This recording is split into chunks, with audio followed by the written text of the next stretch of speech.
I think I became an atheist when I found out there was no Santa. Like, I really do believe that, because I sat down with my mom and I was like, Mom, I want to talk to you about something.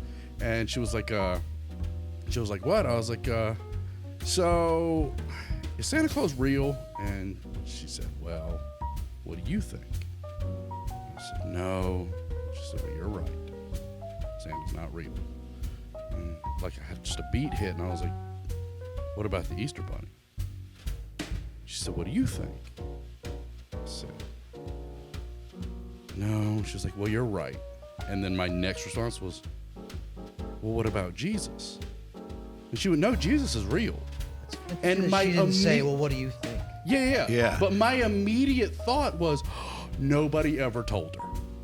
Oh, that's hilarious. And so, like, basically in that instant, I became a very angry atheist now. So, books on vape. That's the new segment. All right. I'm out. Kurt Vonnegut. So what's going to happen here is I read this Vonnegut. We've talked. You're a Vonnegut fan also, Yeah. right? He is also. I would have before this said not so much. Right. But this book is amazing. So the idea is this is going to. I'm going to read a chapter from this, and then it's like 5 pages, right? And then I just feel like it's filled with topics that we all are interested in. Right. It's like this book is weirdly like it's rooted in stand-up, and it's also like all the ideas that you probably talked about with your family and friends in like 2005 and 6 and like. Anyway, it's amazing. So I want to try this, and if it doesn't Right. work, Which one is I'm that? gonna fucking throw it out the window. It's I haven't read this one. A Man Without a Country. So Yeah, that's the basically that's just the thoughts on the world book. It's not even narrative, right? sort of autobiographical and his sort of thoughts on the world or whatever. Yeah. There's parts of this where I was laughing out loud, and other parts where I was like, "This is amazing." And at the end, I was like, "Man, I'm proud of this guy." Like, Yeah. Anyway, so this may work as a conversation thing, but I think we'll see. I love, one of my favorite parts about you is you didn't get the assigned reading in college. Like this should have been. I should have covered this already. Right. So now, like, as at the right age, you're actually reading a lot of this stuff. Because they have, like, I'm sure you read Slaughterhouse-Five at some point in your 20s, right? And he didn't like it. I didn't like it. Right. Well, of course, because I didn't get it or something. I don't know. I have to read it again and see. Yeah. Read it now, and you'll have a very different perspective. I just told him that right before you pulled up. Everybody does. All the people, all my friends that are reader, that are smart and funny and interesting to me, they're all like, that is one of those books. They're like, no, you're just wrong about that. So That one fine. you're wrong about. Some of them, I think I would agree with you, but that one you're wrong about. But it made me not read him again because I was Sure, like, of course. I mean, that's his, big one. I don't think it's his best book. well, anyway. All right, so we're just going to sit here and listen to you read it. Well, you can read it if you want, but it's like when you have an idea, if one of the ideas grabs you, just like it's a conversation. All right. So as a kid, I was the youngest member of my family. The youngest child in a family is always the joke maker, because the joke is the only way you can enter an adult conversation. I don't know if that's true. Anyway, my sister was 5 years older than I was. My brother was 9 years older than I was. My parents were both talkers. So at the dinner table when I was very young, I was boring to all these other people. They didn't want to hear about the dumb, childish news of my day. They wanted to talk about really impressive stuff that happened in high school or maybe in college or at work. So the only way I could get into a conversation was to say something funny. Probably did it accidentally at first, just accidentally made a pun that stopped the conversation, something of that sort.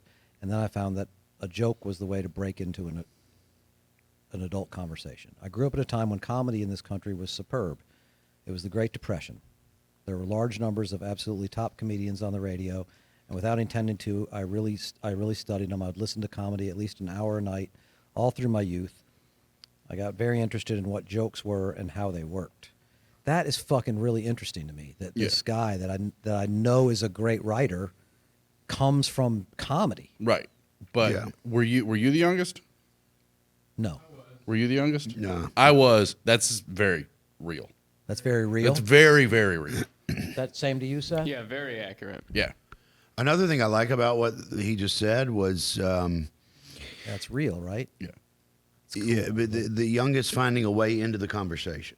Yeah. You know, in other words, what he just set up there in my mind is this wasn't a kitchen table or a dinner table that was constantly letting him drive. He had to sit in the back of the analogy. You know what I mean? Yeah. Yeah, absolutely. Yeah. They're not like, let the little one tell us about his day. No, they're having an adult conversation Yeah, here. they're tired of listening to kids and he talk can about you. shut up. You know what I mean? Yeah. But it reminds me of I've heard this from other people that are, really interesting. Like Stephen Hawking's sister, who is fascinating as hell, said that they would just her parents would just turn to them and ask them questions that they were way out of they were way too young. And if they were discussing abortion, they would turn and ask them at 10 years old, how do you feel about this? Huh.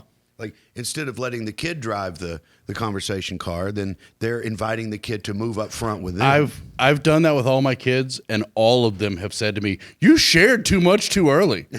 Like all of them, like especially I bet my son would say Z. that, too. Z's like, yeah, I didn't need to know that when I was 8, and like now, so like with the youngest one, I'm still doing it, but now I'm more aware of it, and I'm like questioning whether I should do it. Like yesterday, he and I were having a conversation because his cousin's religious, because my sister is first lady of her church, married to a preacher. My brother's like, I've got lots of evangelical Baptists in my family, and so he knows all these really religious cousins that he's friends with, but I never did Santa with him because I don't lie to him about that kind of stuff. Right. But his cousin believes Santa's real, but his cousin also believes Jesus is real. And so I was sort of using that as a conversation piece to be like, well, Santa's not real, but, that's not the only thing that Dominic believes that's not true. Right. But, like, he's probably going to be older because I figured all that stuff out on my own. Like, I became an atheist through anger. I was so angry when I was young because I was so disillusioned by religion and by all that crap that was like poured onto me as a kid, and I was so bitter about it that I was 30, 35 years old still carrying around a lot of anger about the lies and the nonsense. I think a lot of people do. I think a lot of people, like a lot of people where they go through stages, like, oh, he's in the, I just realized it's not real and I'm mad about it. Yeah. Yeah, I think there's that definitely 5 stages. to 7 years that we all of us, but a lot of people go through where it's like, Yeah, like I have this like stretch where it's like there's old fake claws like when we were at the mall. fake a clause. And like you see it's in there like, and it was all just disappointment because like like my mom, I mean, honestly, like I think I became an atheist when I found out there was no Santa. Like I really do believe that because I sat down with my mom and I was like, Mom, I want to talk to you about something. And she was like, what? I was like, so is Santa Claus real? And she said, well, what do you think? And I said, no. And she said, well, you're right. Santa's not real. And like I had just a beat hit, and I was like, what about the Easter Bunny? She said, what do you think? I said, no. She was like, well, you're right. And then my next response was, well, what about Jesus? And she went, no, Jesus is real. That's interesting. And she didn't say, well, what do you think? Yeah. But my immediate thought was, nobody ever told her.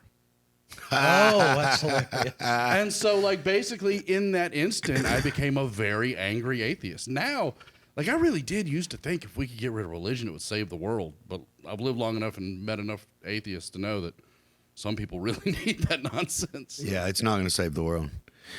Yeah, that's I don't know the answer to the question, but like my stepdaughter, I think she was 12 or no, she had to be younger than that. I don't remember how old she was, but she came in and sat down on the couch and said, is Santa Claus real? And I said, I'm going to tell you the truth if you want to know the answer, but you have to tell me if you want the answer or not. And she went, yeah, I do. No, I don't. And she stood up and went away. And then she was gone for 20 minutes. And then she came back and sat down and I stared at her. And then she got up and went away again. And then she came back and I said, how many times are you going to have to come back till you already know the answer? Yeah. And then she goes, okay. I don't know what the right thing to do is, but I just feel real weird lying. about it. I feel gross lying about it, so I'm not going to lie. But my option with my son, who's younger than my stepdaughter, is, whatever. If he asks me, I'm going to tell him. But I'm not like, let me sit you down. You're 3 now. Well, I just I've always, because with the older ones I did, it was more fumbling. It was more like, that stuff's not real. But like with Henry, it's always, well, Santa's not real, but isn't it fun to pretend? Right. And so it's like, yeah, it's a game. It's fun, yeah. Yeah, Do you tell your kids not to tell their friends because their friends all believe? What I told with the older ones, I didn't think about that until that stuff started happening. Right. And then I was like, oh. And like my sister got mad because one of my kids told her kid that Santa wasn't real. And so basically, like with Henry, the approach has been, look, but people can believe whatever they want to believe. It's not your job to tell them that it's not real. Yeah. Like, not on that instance, but people can't just believe whatever they want to believe. People absolutely can. Look, you are too. Open your eyes and look old. around. Come on, They can believe whatever they want to believe. That's one of the problems around here. That is one of the problems. Is it though, or well, it's one of the problems if they have any power. right? But when they band together, do we know with any power. It's a lot of people. It's these Christmas people. You know what I'm saying? They're but like my everybody. son, I was kind of proud of this, but I don't know the answer. It's especially as far as like happiness in the future.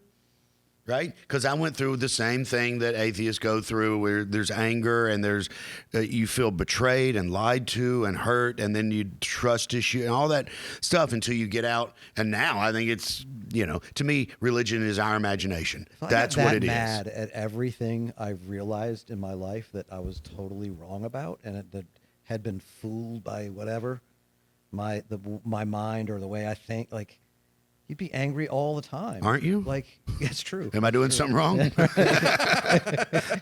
But my son came home from school and he said, I had a weird conversation with a kid at school. And I said, well, what was it? He goes, he said he has this Jesus thing on his thing. And I said, who's that? And he goes, it's Jesus. And I said, who's Jesus?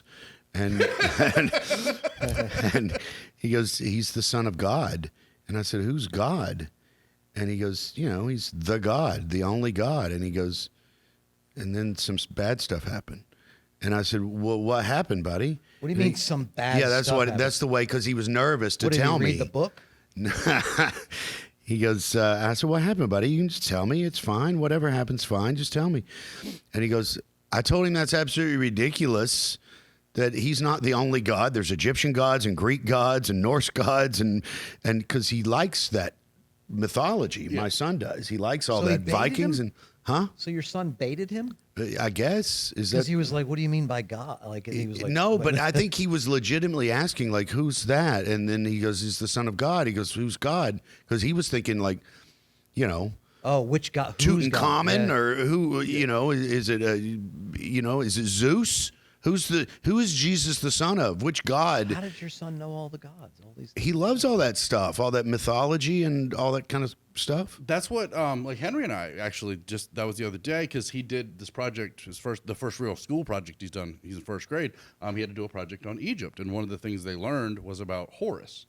Mm-hmm. And so when we were having the conversation the other day specifically about that, I was like, there's lots of religions, and everybody knows that all the other religions that aren't their religion aren't real. They just have a hard time accepting that their religion isn't real. It's like, nobody worships Horus anymore. And he was like, right. And like, so is Horus a good one? I mean, he's cult of Isis. Was he the god of? Horus was literally Jesus 3,000 years before Jesus. I mean, it's so much of the story overlaps. He was crucified. He rose from the dead after 3 days. He was born from a virgin. Like it was so much of that story. It was just way before Jesus. Yeah. But it's basically, clearly when they were writing the Bible, they were lifting stuff from all the different religions. Yeah, I like the story where it all comes from. It's about the solstice and the sun being at its lowest point and then rising back after 3 days, and that kind of story. Man, look, we haven't even gotten 3 pages in. We're already done with the episode. Thanks, Kurt. Kurt is speaking to us. He's the new God. Honestly, guys, if you're watching this, we're just running out of ideas at this point. No, man, these are good. These are good ideas. All right, so when I'm being funny, I try not to offend. That's what he's saying. Which, come on, I don't think He much was a of kid. Huh? He was a kid. Or he's talking about him now. When I'm being funny, I try not to offend. I think he's saying now. Okay. I don't think much of what I've Well, he what I've failed. done has been really in ghastly taste. I don't think I've embarrassed many people or distressed them. The only shocks I use are an occasional obscene word. Some things aren't funny. I can't imagine a humorous book or skit about Auschwitz, for instance, which I feel like there's been a few. It's not possible for me to make a joke about the death of John F. Kennedy or Martin Luther King. Otherwise, I can't think of any subject that I would steer away from, that I could do nothing with. Total catastrophes are terribly amusing, as Voltaire demonstrated.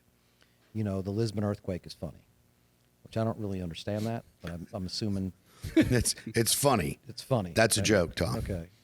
And it is funny. The okay. Lisbon earthquake is funny. Is it? Sure. Didn't happen to me. Huh? Yeah, he's taking a very, very large point and bringing it down to one example. Yeah. Okay. Yes. I try to eat all healthy foods Did except Voltaire for Oreos. Did Voltaire write about the Lisbon earthquake? No. So those aren't connected. How did Voltaire demonstrate that total catastrophes are amusing? Now you got to go read Voltaire. Okay. So there's just two jokes I didn't get that were I Right. Just, okay. Yeah. I saw the destruction of Dresden. I saw the city before and then came out of an air raid shelter and saw it afterward, and certainly one response was laughter. God knows that's the soul seeking some relief. Any subject is subject to laughter, and I suppose there was laughter at a very ghastly kind of by victims in Auschwitz. Humor is almost always a physiological response to fear.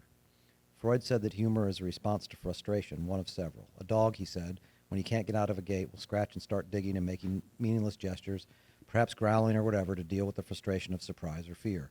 A great deal of laughter is induced by fear. I was working on a funny television series years ago. We were trying to put a show together that, as a basic principle, mentioned death in every episode, and that this ingredient would make any laughter deeper without the audiences realizing how we were inducing the belly laughs. That's a lot of thought going into a...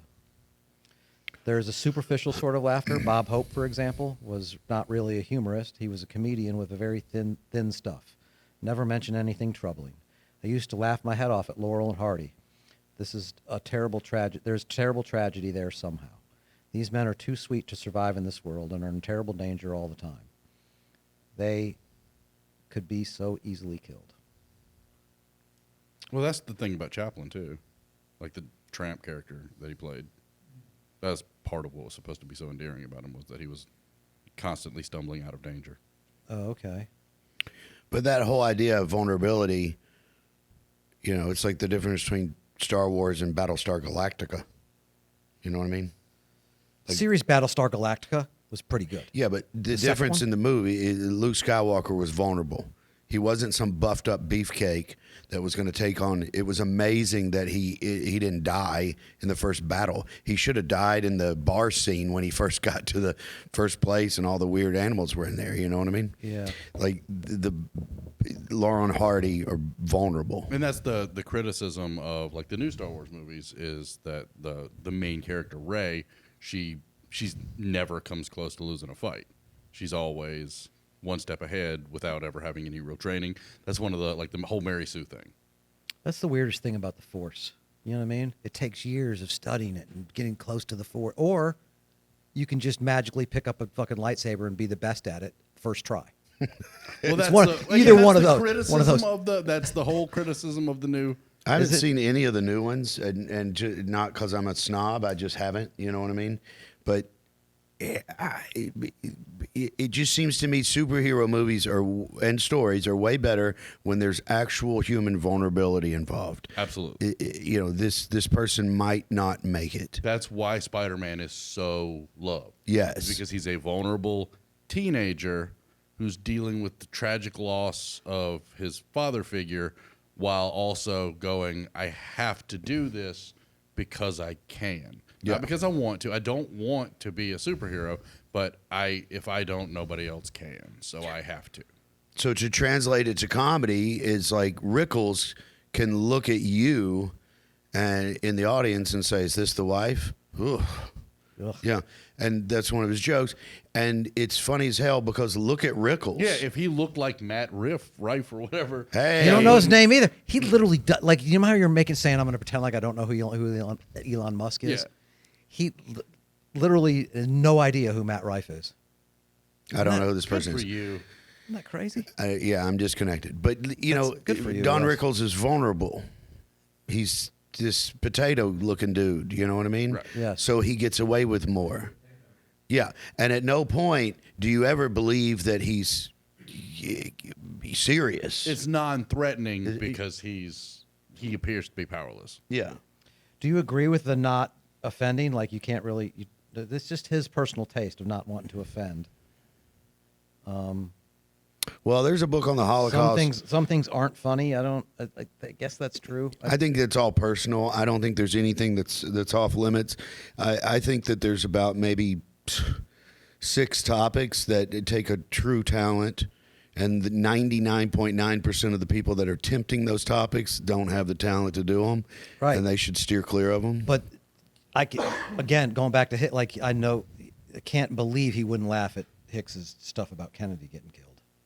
Oh, I think he would. You know what I'm saying? I Like mean, there's a book on the there's a way, Holocaust. as one You know, people on the trains heading towards Auschwitz would throw pieces of paper. They would write a note and throw it out the train window, and people would go by and pick them up and mail them.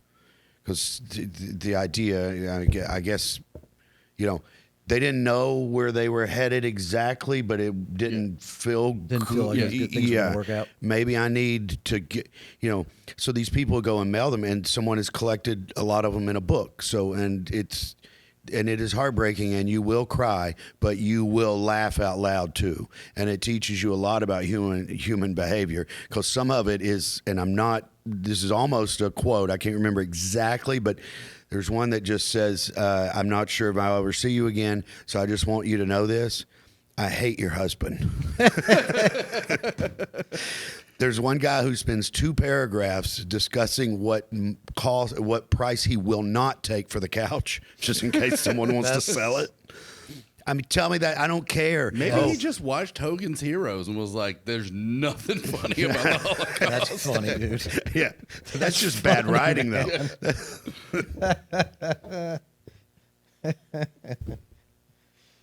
Oh man. All right. I wonder what television show he wrote on. Is there any subject that you have consciously thus far avoided even attempting to write a joke about? I used to. Yes. What is it? My uncle is a child molester, and my sister and very strong people in my family got the guts and the courage to get together, and I was a tiny bit of help, and I'm proud of that. Tom was going By through tiny this. bit of help, you mean you started the whole ball rolling? I am not saying You're that. not going to take all the credit. I am not doing That's that. what you're here for, is to Yeah, These people, I'm telling you, I'm choosing my words here. Family members allowed themselves to be wired up by the FBI and recorded conversations with him. And awesome. Oh my God. And he is in prison right now. And I went through it for several years. It took us years to get that man locked up. And I write about what is happening in my life. So I attempted to write a comedy show about this whole event, I did it for 4 or 5 months with varying success. And there were some funny jokes in there. But when I would do it, I would make eye contact with people, and I knew who had been molested. Ugh. And then ultimately I thought this, they came here to see a show. I don't mind making people uncomfortable about my opinions on something, but I don't want to bring up their childhood. That's not fair. So I decided that is out. That's gone. So yeah, that's one thing I won't do. But I did try it. If it comes up again in the crowd, will you use one of those jokes? I don't remember them. Any quick ones. God, I'm trying to Remember how frustrated you were when you went to you had the FBI connection and you sort of made a few phone calls and then you talked to a police officer and the FBI and then they were like, yeah, thank you. And it was like they weren't going to do anything. And then it turns out they just wanted to make the circle as small as they could and then go solve it. Or? Well, the issue there's several issues that are interesting to me. I don't know. He was a prominent member of the society. He was the fire chief, and he was poker buddies with the sheriff. So I had to go outside. We had to go outside of his own jurisdiction. You know what I mean? And get someone from the outside and tell them you cannot depend on those elected officials to do their job. They're going to protect him at all cost. And then, you know, and I'm not taking political sides here, there was kind of like, yeah, right, kid. You know, that kind of attitude. And we were like, that's probably what happens a lot, right? Because that's my friend. Why would they? You're just saying that. And we knew for a fact that the sheriff was helping him wipe his computer, you know, and stuff like that. So does the sheriff lose his job too? No. Well, in a lot of situations like that, people genuinely believe incorrectly that, especially within religious groups, that yeah, this person did this terrible thing, but God's forgiven them and they've repented, so they're not going to do it again. So the last thing we want to do is damage the church by outing this person, because then we're all going to look bad. So what we're going to do is we're going to help this person not do that anymore. But nobody actually follows through with that kind of stuff. They just move on with their lives, and then the molester goes to the new church and starts doing the same thing somewhere else. Yeah. I mean, it happened within like the big Baptist organizations. It's happened within the Catholic Church. It's happened like there's no large religious organization, at least in the United States, that I've ever heard of that didn't have a system in place for handling keeping in-house molestation of children. Yeah, and I think a lot of it is exactly what you said. It's about branding. It's about our image in the world, and you know. So in this case, it's not. In this case, it's not really religion. Victims are in part to blame because they're part of my tribe. Right, they're part of my tribe. They couldn't have done anything real wrong. Well, that and it's the problem was the girl, because she tempted this married man, and there's a real belief amongst a lot of especially evangelical religious people that when the man is just weak flesh, and he was tempted by this harlot. I mean, the beginning of the Bible opens with, and bitches are the problem. That was a little editing, but it's hilarious. I was just getting ready to say, I think we were making Vonnegut's point about how some things can't be funny, and then you pulled it out with the joke right there at the end. But this guy, since we brought this up, I'll throw this out because it needs to be said. It really needs to be said. We had some issues early on with police and this and that, and they basically told us there's nothing you can do. They're very hard to catch. Child molesters very difficult to actually prove in court and this and that. So we'll file it away, and we would get people and talk to them that we knew or we suspected, and then we would talk to them, and they would tell us their stories, and we would call, and they would just file. Okay, we'll file that. And that's it. That's all they were doing. And then we met. There was a tipping point at some point. We met a guy. And they kept telling us it's just very hard to prosecute these cases. And then we met a guy FBI agent, who said, "Yeah, well, they're not wrong. It is very hard. But why in the world does that mean you don't do it? Right. Just because something's hard means you don't do it." That's what I would say to you on the phone. I was like, I don't understand why it's so sort of nonchalant. Like, thanks, we got this from here. We're not. Right. There's not much we can do. And then that's interesting. Yeah. So this one guy said, yeah, he warned, he said, yeah, we might not win this, but we're going to stand up to the plate and take our cuts. That's great. But you have to think about, though, if you're the FBI agent that's investigating this and people are coming to you, like, you can't say to the people coming to you, oh, well, we're absolutely going to arrest that guy, because you might not run back and be like, hey, but people in these situations, they're so overwhelmed, are very likely going to be like, well, Frank's getting arrested any day now.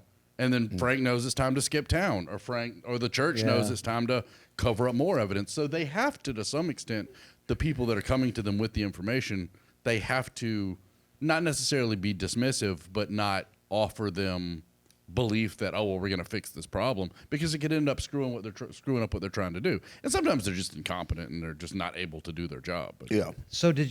So as it sort of came out a little bit, like I imagine this starts with one or two family members saying something, and then it's like, well, there's not much we can do. And then somehow because of that, somebody else hears in the family that happened, and then it starts to kind of go through the family, and then it's like, oh wait, that happened to so and so too, and that happened to this person also. And then do you kind of gather that and then bring them to the police, or do the police go looking for them? Well, this is the reason that me saying that I'm a tiny, tiny little part of this is not me being humble or anything like that. It's the honest, objective truth. Because the part that I did was made some calls and talked to some people and listened to some people, and then the people that went through this and have had to live with it day in and day out and keep their mouth shut and bury that kind of pain, those people had to have the fortitude and the guts to admit something that they have not talked about for a very long time. Right. And that takes a lot of maturity. Because then you not only just have to deal with what happened to you, but then you have to deal with, like, I'm sure there's some of that sort of residual, like, oh, and I didn't say anything about this whole time, so now this thing that I live with, somebody else is also living with, because so there has to be some guilt there too. He didn't right? stop. That's what I mean. So there's not only you having to deal with your own thing that you don't want to deal with, and then but there's going to be the. I wonder if there is that guilt on top of, like, oh shit, and now because I didn't say it. Yeah, and you know that if you that it didn't stop with you. I mean, you got to. I'm being vague here because I don't want to betray anybody's trust, but you got to a certain age and you did whatever happened and you moved on, but you didn't stop with you. He found more people and he had more people. So the fact that you're keeping your mouth shut is kind of, you know what I mean? So there's that. There's also, it got to be a point where there was a group, a support group. If you want to, tell your story, then we are all here for you. Okay. You know what I mean? So that made it a little bit easier, and that kind of situation. Does it reach a point, like, within the investigation or that happening with family, then it gets to be like, boom, now everyone in the family knows and people have to choose sides, and like all that kind of stuff? Yeah, it was an explosion in the family. Did everybody abandon the dude, or did it stick to, like, there was a bunch of people with him, like, and it ripped the family apart too? How did that go? It's human behavior. It's the stuff that I can't remember which philosopher called the heart God's open wound. But it's the human behavior crap that it just kill your hope. It's like a lot of the family members, because he votes the same way that they vote, then there's no way he could have done anything wrong. So, and then the people that were accusing him don't vote the same way that they vote. So it's these damn, other people. And there's not one Trump supporting victim. There is, but okay. You know what I mean? I was trying to the liberals come from the broken home, so they're more likely to be victimized. Like, how'd you track down all the family members? Well, we just looked for the broken lives. And then there was also some people that were on his side politically that went, nope, this is bullshit, and I know that they're telling the truth and he's wrong, and you know what I mean? There were a couple of people that made you happy, but it was a big explosion in the family. It's still not settled. Did a bunch of people sort of come down on the wait and see, and then over to here? A lot of people came down on the immediate judgment of tribalism, politically or religiously or whatever, and then as the numbers started to really expand, and it got to the point of just this is ludicrous. So has there been, was it the forgiveness that comes with, like, sort of understanding that, like, you sort of, like, intellectually it's going to be tribalism initially, right? You know what I mean? But then as sort of the facts come out, people then go like, oh, I was wrong to defend him, blah, blah, blah, I don't know if there was much of that. It's hard. That's a very, very hard thing for humans to say out loud. I don't know if there was a lot of that. There was a lot of, like, at the beginning, tribalism, yelling and that, and then that kind of tamped down the more people grew up, and then people just kind of step back into the shadows, not really an apology, but more like a, well, whatever then, that kind of thing. But from a legal standpoint, you have a statute of limitations, which is part of the show I was doing, is discussing the ridiculousness of us having a statute of limitations. If you can prove something in court that happened 4,000 years ago, who gives a shit? Right. It's harder to prove when it's older. It doesn't mean that you shouldn't be allowed to.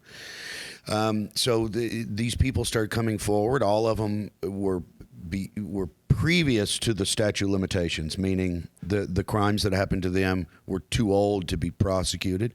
So we start stacking up, and then we found some that were within the statute of limitations.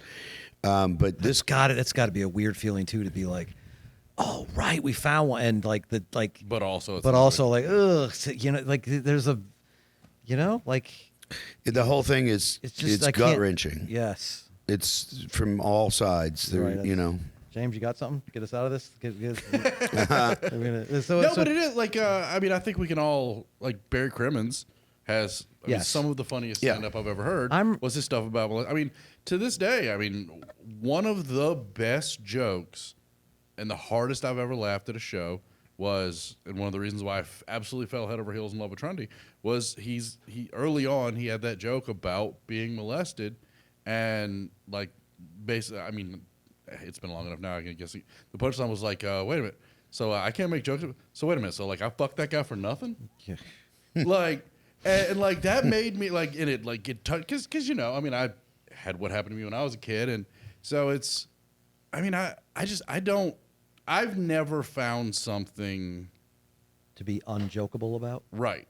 Yeah. But I mean, there's certainly things I haven't written a joke well enough about that I was like, oh, it's time to do that one. But and there's other like there's other areas of jokes. I don't know. I remember telling you when you were there's a writing that line. thing. I remember you telling you when you were writing that chunk or that show, like, because who told you don't ever do this on stage? You're gonna have to narrow that down, my friend. No, somebody who told you that. Well, no, the question is who Peter, didn't right? tell him to know. Yeah, I think it was Peter. Yeah, I remember talking to you about like that's what's going to happen. Like, during that show, somebody who didn't remember that happened to him you're gonna cause them to remember that. Yeah. So that's a weird choice you got to make. But it was it was something I went back and forth on. That's not real though. That's not real? No. That's like the like repressed memory thing. That's a myth that I'm making that I just believe? Yeah. Huh. It's not a real thing. I'm glad to hear that. People know, they block it out and they fight around it, but people know. Unless it was something that happened when they were so young that they can't process memories, then people remember. Huh. But my point of view was when they just walked, minimize it. Yeah, when they it was walked in the fine. door, they weren't thinking. Oh, okay. Yeah. Oh, you I may hope he- remind them because it wasn't on their mind. That's where I yeah, was. Yeah.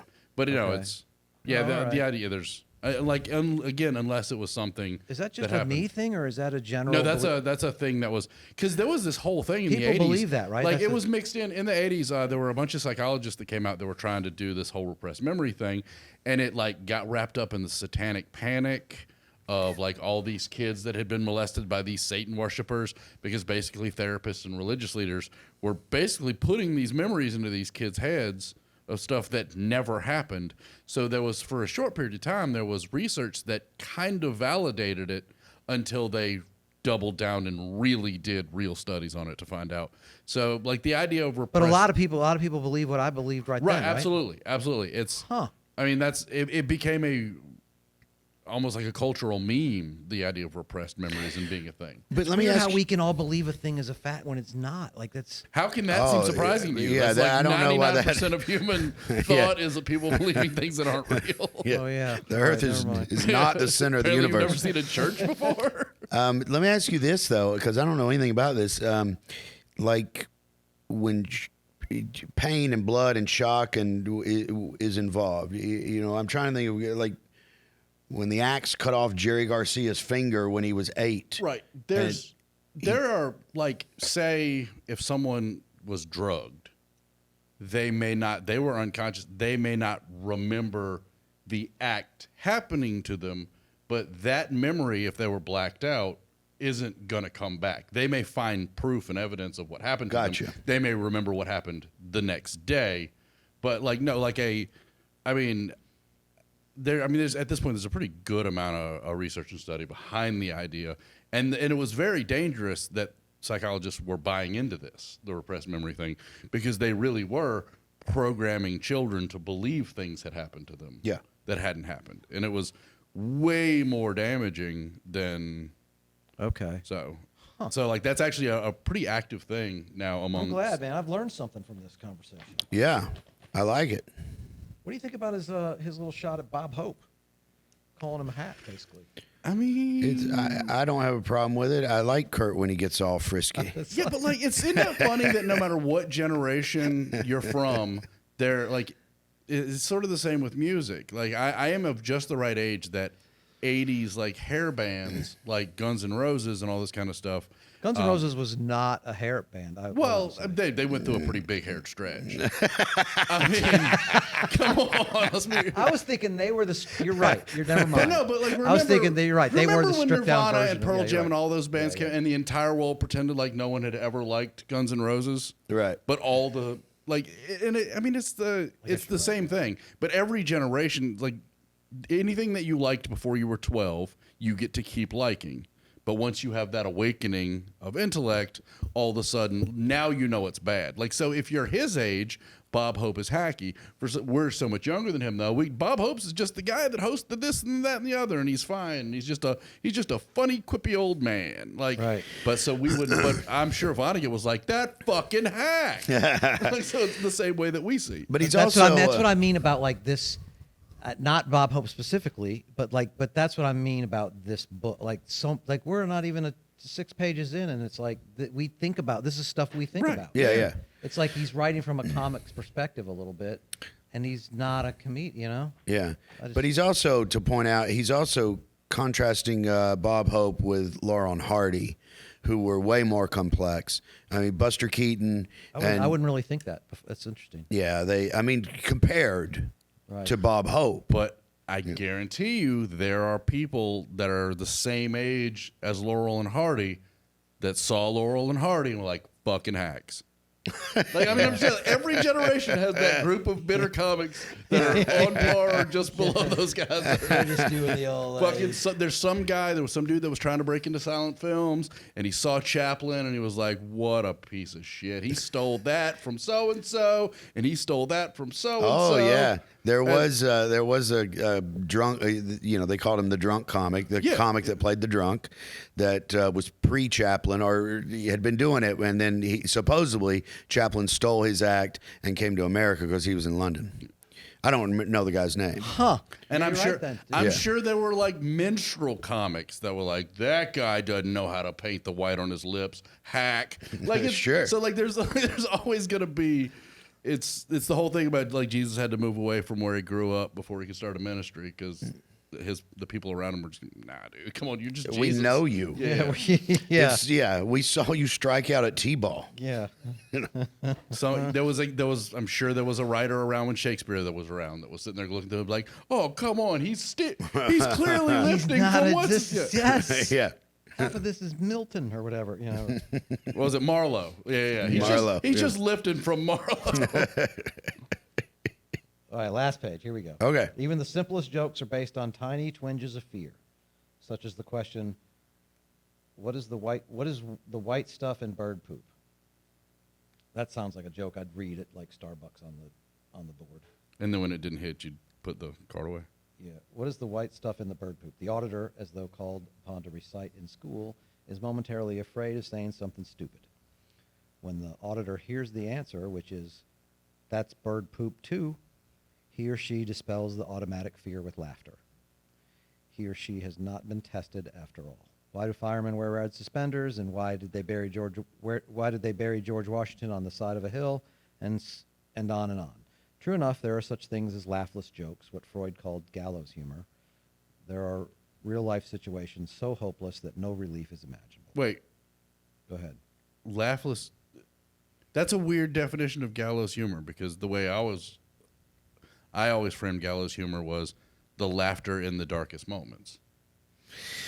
Yeah, I mean, I've always thought of laughless humor as more wit. Right. But go ahead.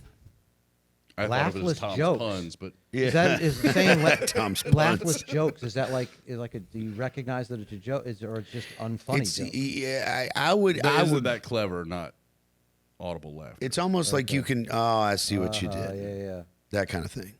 Okay. But don't you guys think of gallows humor? My dad and I, as my dad was dying, I mean, Yeah. I just sat there roasting him and laugh because it's cry or sit there and laugh and make fun of. Yeah, I mean that's to me. If you said what is the definition, that's what it is. It's laughing instead of crying. It's laughing at the hard that's times. but it seems like his definition of gallows humor is different than that. Yeah. So interesting.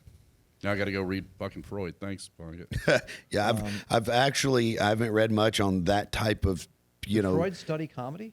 Yeah, he not humor, yes, and he has all kinds of theories, and it's like everybody else that writes a whole bunch of shit about.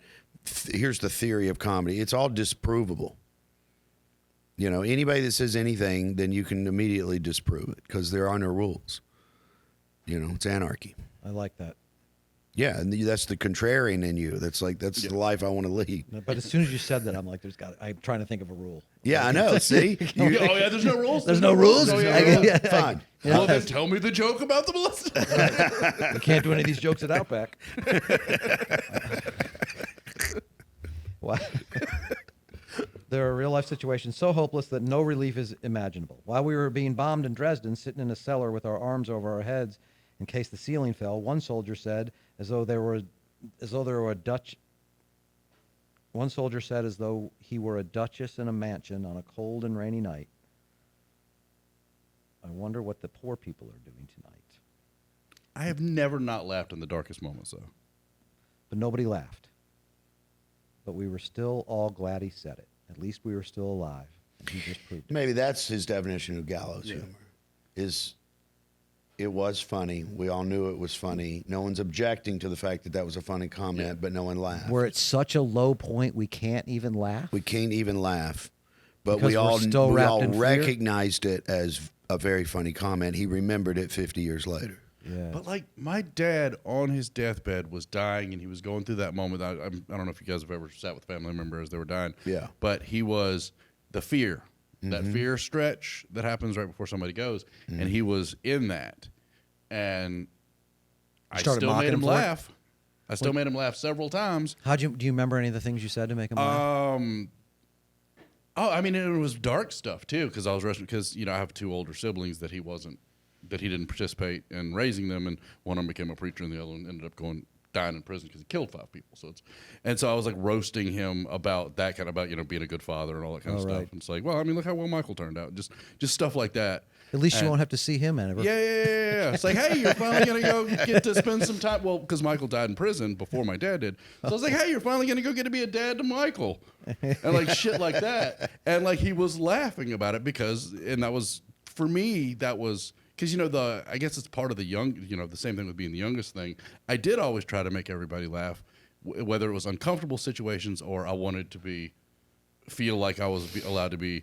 But it was also the dark moments. When my sister came out of the closet, I didn't know exactly how to deal with it. I was 9 and she was 17, and she came out, and everybody was being so judgy and mean to her. I was like, and my thought was, if she feels the same way about girls that I do, then why wouldn't you let her date girls? And so that was another one of the things that pushed me away from religion, and so I didn't understand that at all. But also at the same time, I was 7 and my sister was kissing a girl at the restaurant. So I started developing, Pratt humor and fall down. Because everybody look at me instead of the fact that my sister's making out with a girl. So yeah, it is. I think there's a balance there. I think it's a little bit of all of it. I think some of it is an attempt to actually communicate when everything is stumbling. Mm-hmm. Is that good wording? This one right here. It makes sense. I don't know if it's the best way to phrase it, but I understood what you meant. Okay, then it works. When you're uncomfortable, do you have a hard time writing the jokes, or do you have an easier time writing the jokes? I'm so much better when I'm uncomfortable. Okay. No, I'm not. That's why I would say the probably 15 of the 20 best punchlines I've ever come up with, I came up with on stage. No, I'm the exact opposite. The more comfortable you are, the more easily it is for you to deliver the line or whatever. But I thrive more in chaos. I feel so much more like myself in the worst What situations. about you, Seth? Never mind.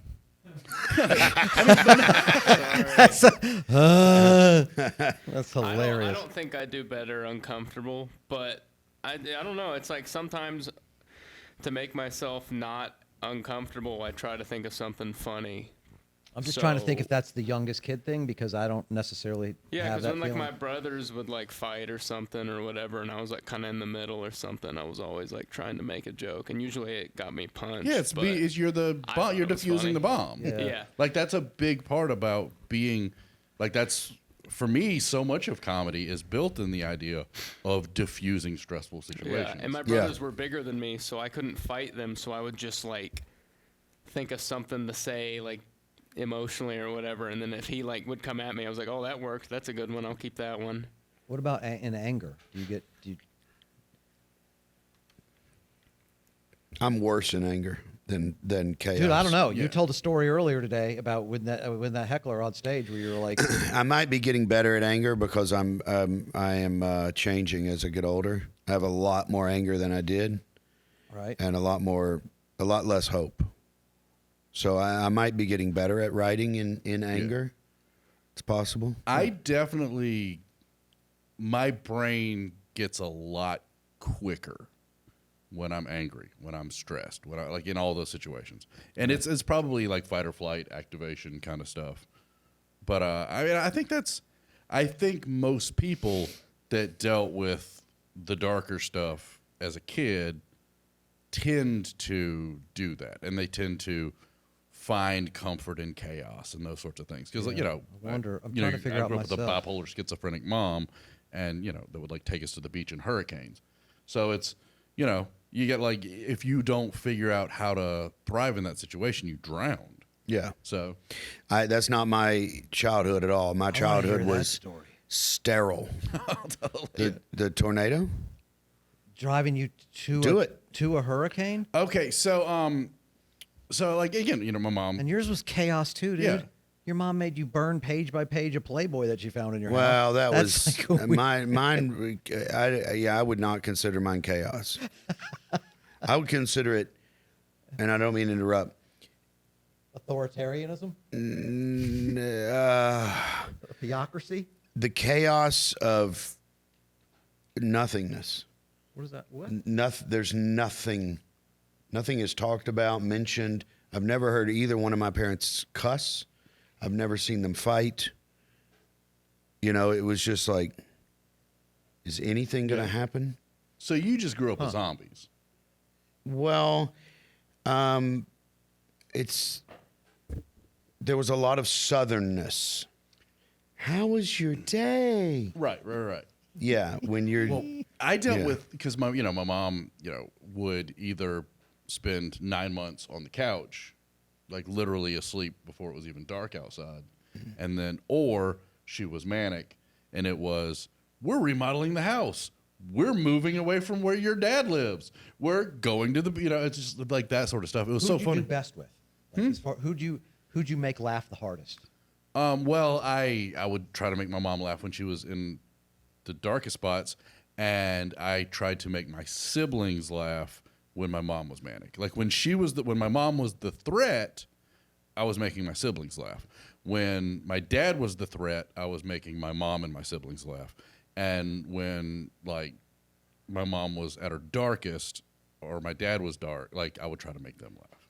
Now, did you have to change it up? You know what I mean? Depending on which version of them was around. Like, did you? Oh, well, yeah. Did one of them like the gallows humor and Yeah. the other one like the type of comedy. Yeah, you had to Bob Hope it up a little like- bit when she was in a like- good mood, and Well, when my mom like took my sister and I, because my mom, she would do things like, like at 3 a.m, like wake my sister up, be like, "Hey, wake up, wake up, wake up! We're going to the beach." She was like, "What?" Just for because she was just on one, And like so she dragged my sister, and like she wouldn't check the weather report, she wouldn't see anything, and so she loads me and my sister in the car.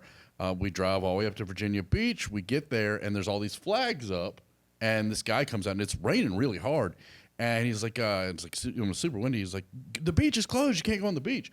And my mom starts just like screaming at him about how can you close the beach. Like you can't close. It's the You beach. can't close the beach. This is public property, and she just starts going banana pants nuts on this guy. And the guy's like, "There's a hurricane coming in," and my sister's literally like holding on to a street sign, being like, "Mom, it is pretty windy." And so, like that's like when that level of chaos happens. So it's like either dead calm, or it's blah.